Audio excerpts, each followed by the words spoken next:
Hello students, welcome in BBVN online class. Last class में हमने लिंग पढ़ा था जेंडर। हिंदी में लिंग दो प्रकार के होते हैं, स्त्रीलिंग और पुल्लिंग। हमने स्त्रीलिंग और पुल्लिंग शब्दों के बारे में जानकारी हासिल की थी। आई होप आपको बहुत अच्छे से वो समझ में आ गया है। उसके आगे का चैप्टर आज हम दूसरा पार्ट, आगे का जो भी व्याकरण का टॉपिक है वो हम करेंगे वचन। आज हिंदी व्याकरण का दूसरा टॉपिक है वचन। देखो बच्चों, आपको इस चित्र में क्या क्या दिखाई दे रहा है। ये रंगीन चित्र है, इसके अंदर बहुत सारी चीज़ें दिखाई दे रही है। अब वचन क्या होता है? किसी भी शब्द के एक या अनेक होने का बोध कराते हैं उसे वचन कहते हैं। कोई संज्ञा शब्द होता है, उसके एक या अनेक होने का बोध कराते हैं, उसे वचन कहते हैं। यहाँ पे इस चित्र में कई चीज़ें एक है और कई चीज़ें अनेक है। कई एक चीज़ें हैं, आप देख पा रहे हैं बच्चे का जन्मदिन है, वो केक कट कर रहे हैं। यहाँ पे बहुत सी चीज़ें एक है और बहुत सी चीज़ें अनेक है। अब हम देखते हैं एक कौन सी चीज़ें हैं और अनेक कौन सी है। एक है लड़का, माँ, पिता, मेज और केक। ये सभी चीज़ें एक एक है। लड़का भी एक है, माँ भी एक है, पिताजी भी एक हैं, मेज भी एक है और केक भी एक है। तो ये सब क्या हुए? एक का बोध करा रहे हैं, तो एक वचन। दूसरी देखिए, अनेक चीज़ें कौन कौन सी है। अनेक को ही बहुवचन कहते हैं। एक और अनेक का बोध करवाते हैं एक वचन और बहुवचन। अनेक चीज़ें कौन से? गुब्बारे। गुब्बारे बहुत सारे दिखाई दे रहे हैं आपको। उपहार, उपहार भी बहुत सारे हैं। कुर्सियाँ, बच्चे, टोपियाँ और मोमबत्तियाँ।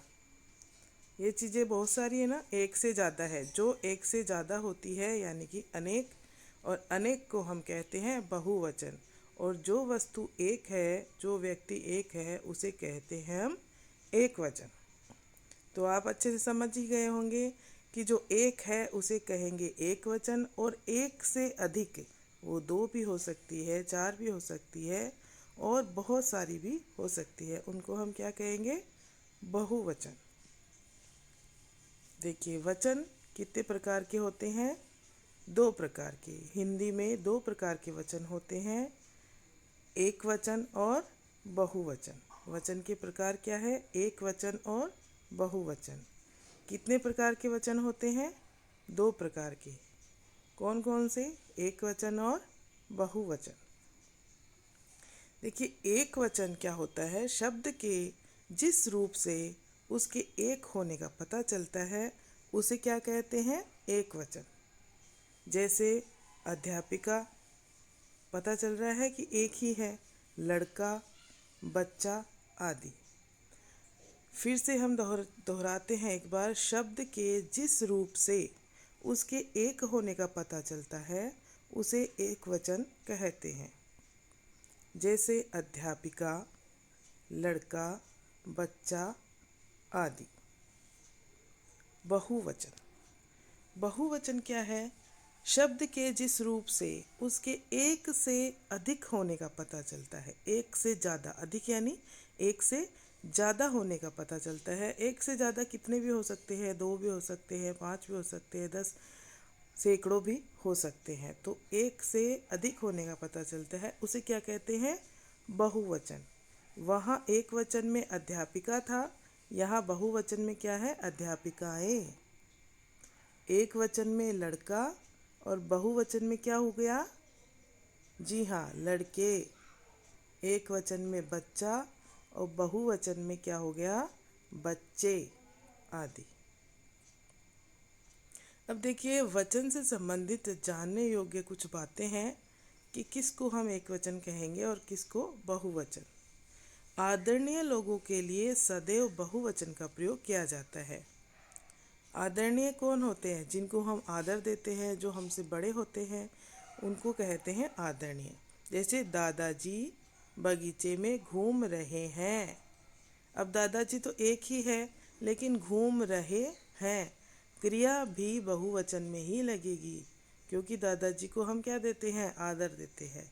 माँ खाना बना रही हैं। अब है के ऊपर जो बिंदी लगी है ये बहुवचन है। ठीक है, तो आदरणीय लोगों के साथ हमेशा क्या लगता है? सदैव यानी हमेशा बहुवचन का प्रयोग किया जाता है। कुछ शब्द सदा बहुवचन के रूप में प्रयोग किए जाते हैं। वो कौन कौन से होते हैं? कुछ शब्द ऐसे हैं जो सदा यानी हमेशा ही बहुवचन के रूप में प्रयोग किए जाते हैं। ये आपको याद रखने हैं। कौन कौन से हैं? जैसे हस्ताक्षर। हस्ताक्षर यानी सिग्नेचर हम करते हैं, साइन करते हैं, उनको हस्ताक्षर कहते हैं हिंदी में। आंसू। आंसू भी हमेशा बहुवचन के रूप में प्रयोग किया जाता है। दर्शन, बाल आदि ऐसे शब्द हैं जिनको सदा ही बहुवचन के रूप में प्रयोग किया जाता है। कुछ शब्द सदा एक वचन के रूप में प्रयोग किए जाते हैं। वो कौन कौन से होते हैं? देखिए, भीड़।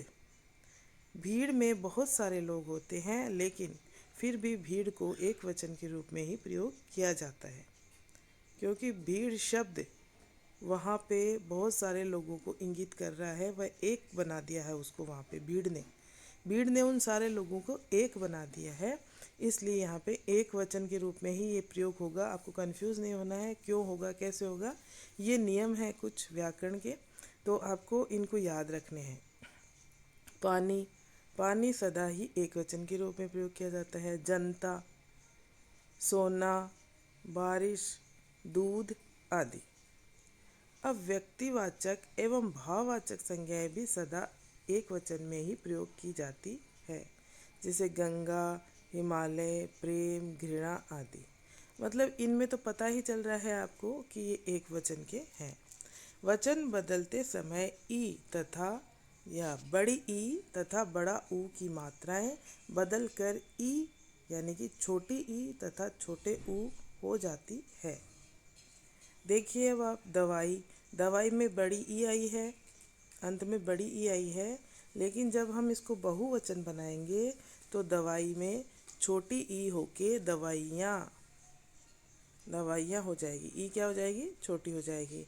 वधु। वधु बड़ा है, धू पे बड़े ऊ की मात्रा है, तो देखिए वधुएं बनाते हैं, जब बहुवचन बनाते हैं तो धू पे मात्रा क्या हो जाएगी?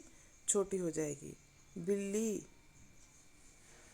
तो इसी तरह बिल्लियाँ, इस तरह की मात्राएं हो जाएगी। ठीक है स्टूडेंट्स, अब देखिए हम कुछ एक वचन और बहुवचन जान लेते हैं।